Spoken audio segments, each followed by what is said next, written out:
es-tu fier de toi? Ce soir, j'ai cette question pour toi. Est-ce que tu es fier de toi? Est-ce que tu es fier de ce que tu accomplis? C'est une question importante en fait parce que trop souvent, la réponse est non. Et ce soir, j'ai envie de t'inviter à regarder les choses différemment. Si peut-être aujourd'hui tu te dis spontanément non. Donc bienvenue à tous sur cette chaîne.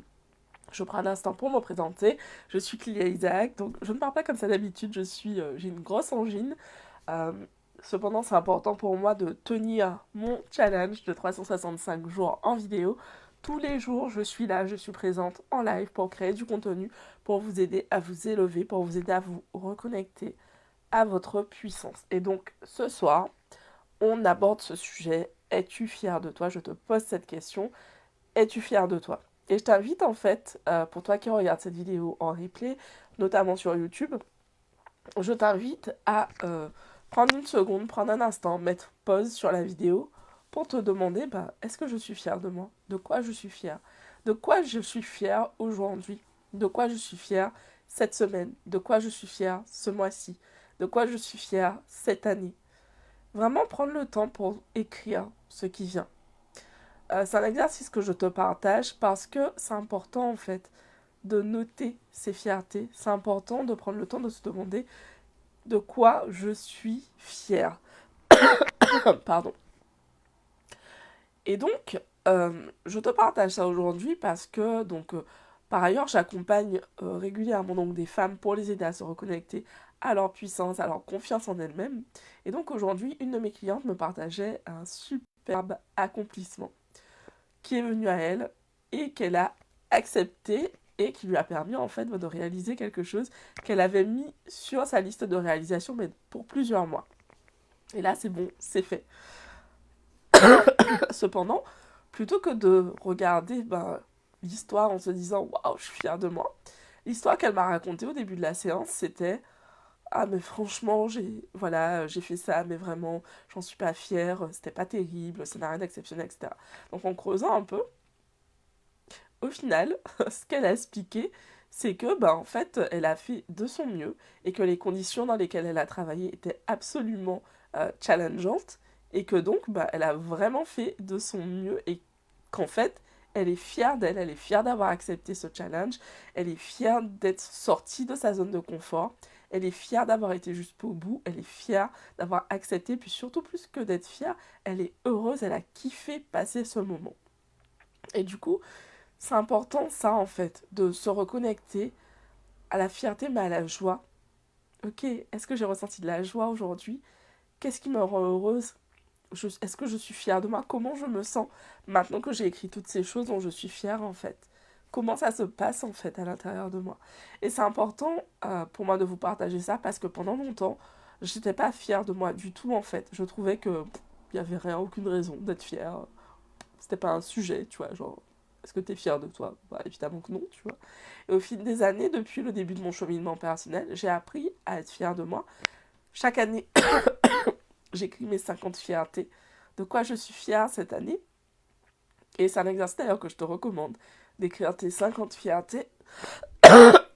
Pardon. Mais du coup, aujourd'hui déjà, prends le temps d'écrire de quoi tu es fière. De quoi es-tu fière? De quoi es-tu la plus fière?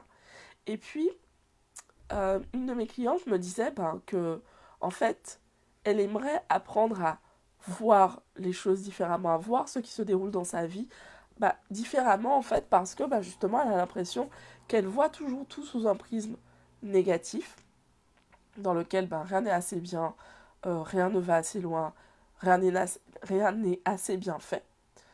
Et aujourd'hui, je l'ai invitée justement à prendre un autre point de vue. Et si cette expérience, tu te la racontais de façon excitante, avec de la joie, avec du kiff, qu'est-ce que ça donnerait? Et elle-même, elle était hallucinée de voir à quel point le gap était énorme entre ces deux versions. Elle me dit, mais je crois pas que... Enfin, c'est moi qui ai écrit ça? Ben ouais, meuf, c'est toi qui as écrit ça, en fait. Ça, c'est le type de travail que je fais avec les femmes que j'accompagne. Je les aide, en fait, à transformer leur façon de penser. C'est un travail important. Pourquoi? Parce que on a des connexions neuronales qui se créent depuis notre enfance et qui font que on a un mode de pensée par défaut. C'est comme si tu as pris un programme, tu l'as mis sur un ordinateur. C'est pas comme si c'est la même chose. Tu as un programme, tu l'as mis sur un ordinateur et c'est ce programme qui tourne encore et encore jusqu'à ce que tu te dises oh, ce programme ne me plaît pas, j'ai envie d'en mettre un autre. Mais par défaut, l'ordinateur, il va, dans un premier temps, il va reconnaître le programme qu'il a l'habitude de faire tourner, en fait. Tu vas lui mettre des mises à jour, il va se dire, bon, qu'est-ce qui se passe? Et en fait, petit à petit, les changements se font. Mais ça demande de la constance, ça demande de la conscience, et ça demande vraiment de s'engager à ces changements qui sont inhabituels, qui sont parfois inconfortables, challengeants, mais pour autant qui permettent de se retourner plusieurs années plus tard, plusieurs mois plus tard, et de se dire, putain, waouh, j'hallucine. Et c'est exactement ce qui se passe pour les femmes que j'accompagne en ce moment dans Wondermind, qui en gros, après même pas un mois d'accompagnement, voient le chemin qu'elles ont parcouru et se disent, ok, genre, c'est moi qui ai fait ça en fait.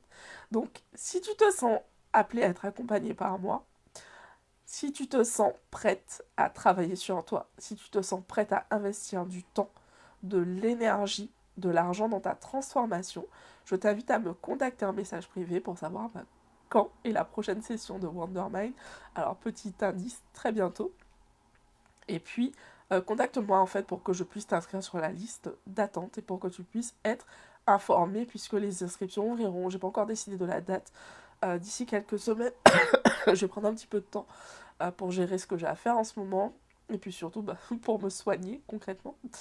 Mais les inscriptions ouvriront d'ici quelques semaines pour juste quelques jours. Donc tu sais déjà que tu es intéressé par ce type de travail. Ça fait un moment que tu te dis ok, j'aimerais travailler avec Lélia. Arrête d'attendre en fait. Le bon moment, c'est toujours maintenant. Je vous embrasse et je vous dis rendez-vous demain pour une nouvelle vidéo. Pensez à liker, à partager autour de vous. Pensez à vous abonner également. Je n'ai pas pensé à vous le dire en début de vidéo. Mais abonnez-vous en fait tout simplement et cliquez sur la cloche pour activer les notifications parce que tous les jours, je crée du contenu pour vous aider et autant en profiter. C'est du contenu qui est mis à disposition pour toi gratuitement. Donc pour celles et ceux d'entre vous qui ne sont pas encore prêts à investir en eux, ça vous permet déjà de pouvoir avancer. Et donc l'exercice du jour, es-tu fier de toi? De quoi es-tu fier? Prends un moment vraiment. Tu verras, cet exercice, il est hyper salvateur. Prends un moment en fait pour répondre à cette question. Je vous embrasse et je vous dis à demain pour une nouvelle vidéo avec, je l'espère, plus de voix. Bisous à tous, ciao.